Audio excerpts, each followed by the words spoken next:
Good morning বন্ধুরা। আজ শুক্রবার, আমি আমার দিনটা শুরু করলাম ব্রাশ করে নিয়ে।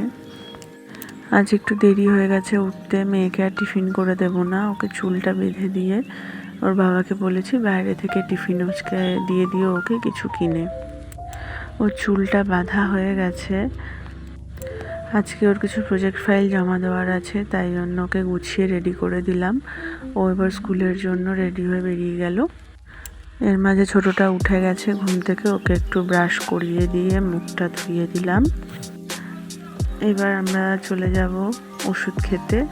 ওষুধ নিয়ে বসে গেছে ম্যাডাম, আমার ওষুধ দেবে আমাকে ঘুম থেকে উঠেই। তো ওষুধ দিয়ে দিচ্ছে, আমি ওষুধটা খেয়ে নিলাম। ওকে অল্প একটু জল খাইয়ে দিলাম। চলুন এবার ঝটঝট করে একটু চাটা বসাতে হবে, অনেকক্ষণ হলো। চাটা বসিয়ে নিয়ে এবার চা পাতা দেওয়া হয়ে গেছে, সুন্দরভাবে ফুটছে চা। এবার দুধটা দিয়ে দিলাম, অল্প চিনি দিয়ে চাটা নামিয়ে নেব। এবার চাটা যখন উতলে কি সুন্দর লাগে দেখতে। স্নান করে নেব সকাল সকাল। আজকে রান্না বসাতে হবে।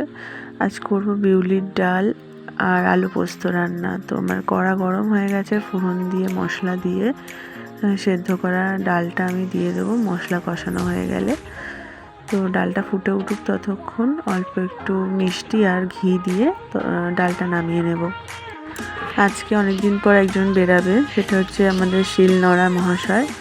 তো শিলনোড়ায় আমি আজকে পোস্তটা বেটে নিলাম। পোস্ত মিক্সিতে অত ভালো হয় না, যার জন্য তো মশলাটা বেটে নেওয়া হয়ে গেছে। লঙ্কাটা মিক্সিতে দিতাম, তাহলে বাদ দিয়ে কী হবে, এখানে অল্প একটু করে নিই। শিলটা ধুয়ে জলটা নিয়ে শিলটা ভালো করে পরিষ্কার করে রান্নাটা চাপিয়ে দিলাম।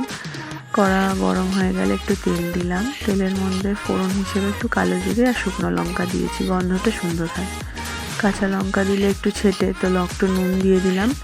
আর মশলাটা কষানো হয়ে গেলে আমার তো সব রান্না সেদ্ধ করে হয়ে যায়। মশলাটা কষানো হয়ে গেছে, মশলা থেকে ধোয়া জলটা একটু দিয়ে দিলাম। তো মশলা থেকে একটু ভালোভাবে জলটা শুকিয়ে যাক। তো জল শুকিয়ে যখন তেল ছাড়া অবস্থায় চলে আসবে, তখন আলুটা দিয়ে দিতে হবে। একটু নাড়াচাড়া করে একটু অল্প কষুক, তারপর আমি ঢাকা দিয়ে দিলাম এটাকে। ঢাকনা খুলে অল্প একটুখানি জল দেব যাতে গ্রেভিটা হয়। জল দিয়ে আবার অল্প একটু চাপা দিয়ে দেবো কড়াটা। হয়ে গেছে আমার পোস্তটা পুরো গা মাখা মাখা। এবার আমি এটা নামিয়ে ফেললাম। চলো গ্যাসটা পরিষ্কার করে নিই, অনেকক্ষণ হলো রান্না বান্না। পরে ভাত বসাবে মা, মেয়েকে খাইয়ে নিই ঝটঝট করে। তারপরে আবার স্নানও করতে যাবে ম্যাডাম। আজকে খেতে বড্ড বায়না করছে, খাবো না করে যাচ্ছে। জোর জবরদস্তি খাওয়াতে হয় সবসময়। চলো মুখটা ধুয়ে দিই। দেখো মুখ ভেঙাচ্ছে, দেখেছো কেমনভাবে, দেখো। চলো ওকে স্নানটা করিয়ে দিয়েছি, গাটা মুছিয়ে এবার জামাটা পরিয়ে দেবো। দেখেছো, আগে জামা পরবে তারপরে প্যান্ট পরবে। তো ওকে রেডি করে দিলাম, পড়তে বসবে এবার। আমার শাশুড়ি মায়ের কাছেই পড়েও। তো ওকে রেডি করে যে চুল আঁচড়ে দাও, চুল মুছে দাও, চুল থেকে নাকি জল পড়ছে। আগেই চুল আঁচড়ে নেবে। চুল আঁচড়ে দেওয়া হয়ে গেছে। এবার আমি নিজে রেডি হই, আমিও তো বেরাবো শপের জন্য। সকাল থেকে মুখটা আয়নায় দেখার সময় হয় না। সিঁদুর পরে নিলাম আর তাড়াতাড়ি বেরিয়ে যাব আজকে। ঘুম থেকে দেরি করে উঠলে না সব কিছুতেই দেরি হয়ে যায়। দুপুরে মেয়েকে স্কুলে আনতে গেলাম, তারপরে এসে লাঞ্চ করে মেয়েকে সাঁতারে নিয়ে গেলাম। তো সাঁতারে আজকে দেখলাম বেশ ভালোই করেছে।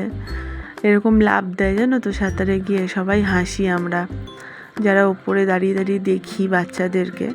তো গার্জিয়ানরা সবাই তো আবার তাকিয়ে দেখবে আমি দেখতে পাচ্ছি কি না। না আজ সত্যি খুব ভালো সুইমিং করেছে।